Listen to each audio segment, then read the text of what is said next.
Welcome to the House Doctor channel. Today we're going to be putting in a pocket door.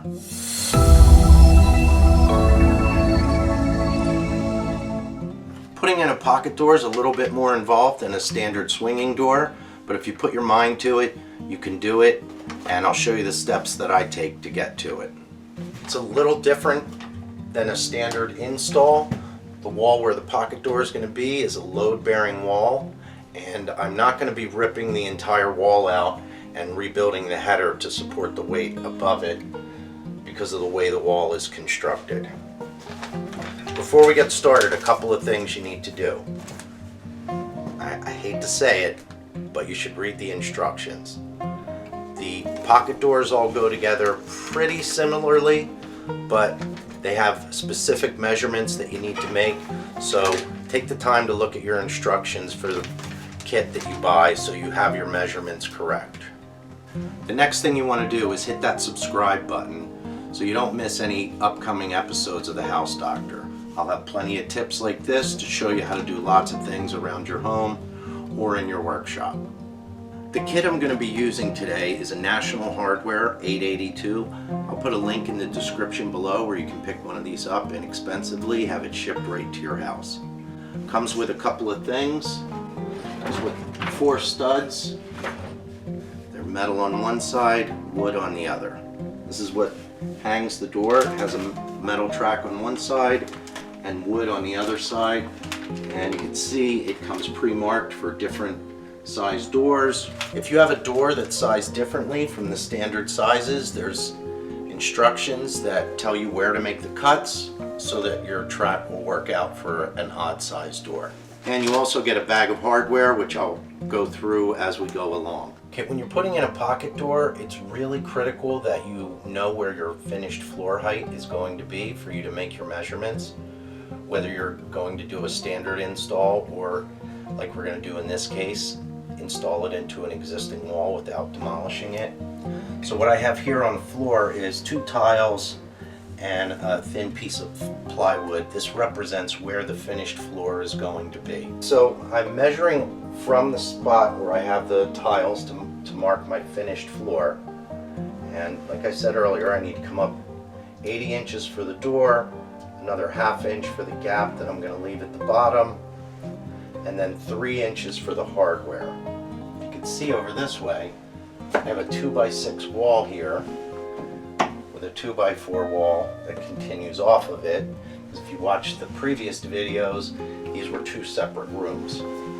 I need to take part of this 2x6 out to make room for the track and reframe part of it so that the track for the pocket door can continue on into this area here, because the door is going to slide open and go into this wall cavity.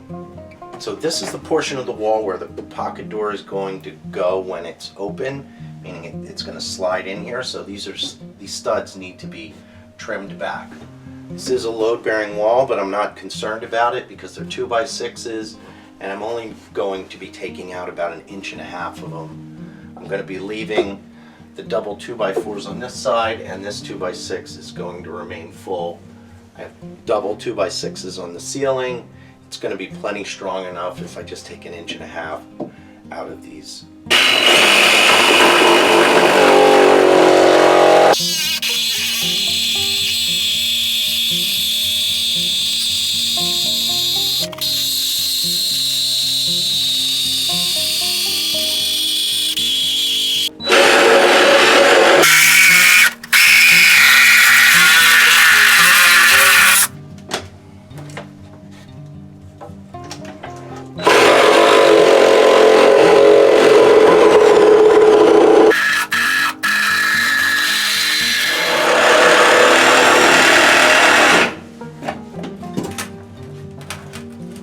Ordinarily, in a situation like this, I would have built a temporary wall to support the ceiling above and reframed this wall, but on the opposite side of this wall we have kitchen cabinets, tile backsplash, more cabinets down below, so this was a much easier way to go than rebuilding this wall.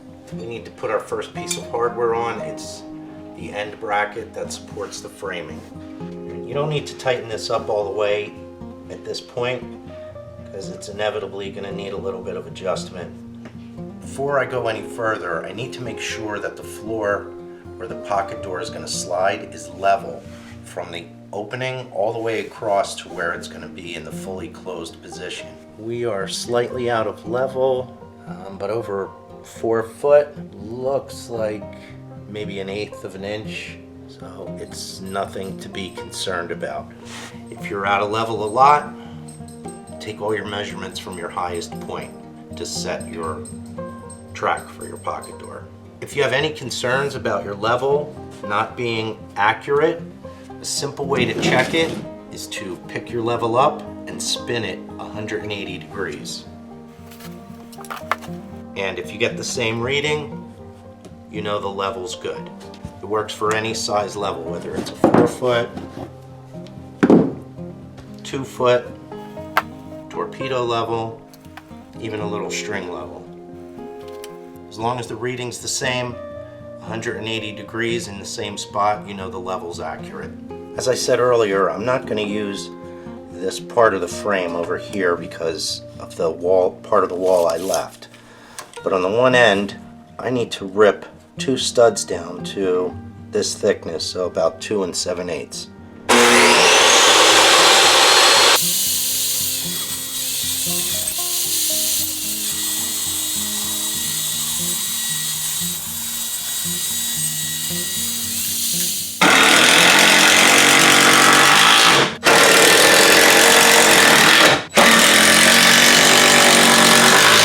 These 2 studs that I just put up, they're not really providing any structure to anything. They're going to be here to hold the drywall, and the jamb on this side, you can see it's going to be a pretty wide jamb.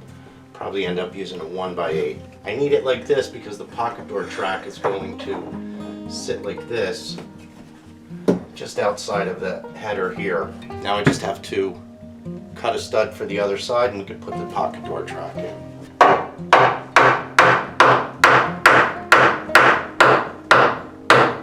Now I can tack the track into place, level it off, and get everything snugged up.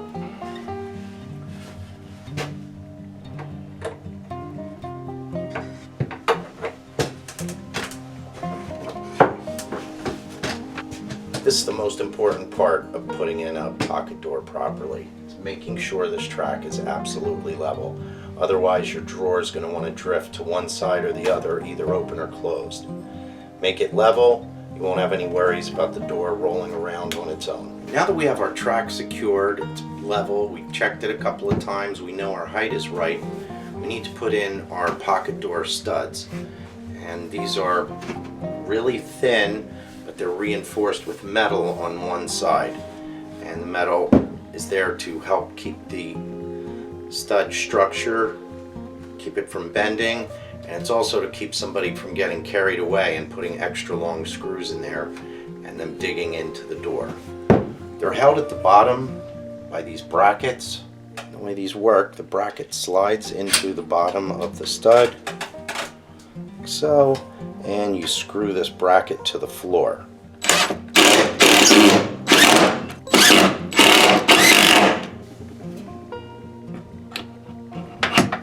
Now that we have our brackets installed at the bottom, we need to attach them at the top.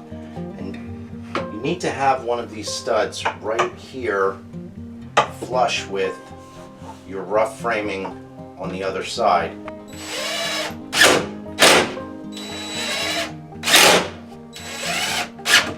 To finish up the framing, the last thing I need to do is add some furring strips to the studs to bring the wall out so everything's flush with the pocket door studs.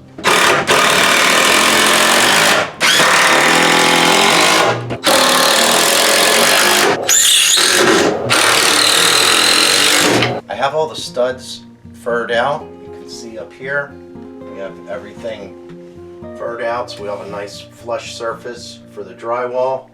I still need to staple these wires, of course. The next thing we need to do is install our door hardware, and again, read the instructions. They're all a little bit different. With this hardware, they specify the latch should be 7/8 from the edge of the door, and then of course centered on the door. Make sure you pre-drill everything because you're screwing into the edge of the door and you're pretty close. all we have to do is snap it in place and test it out.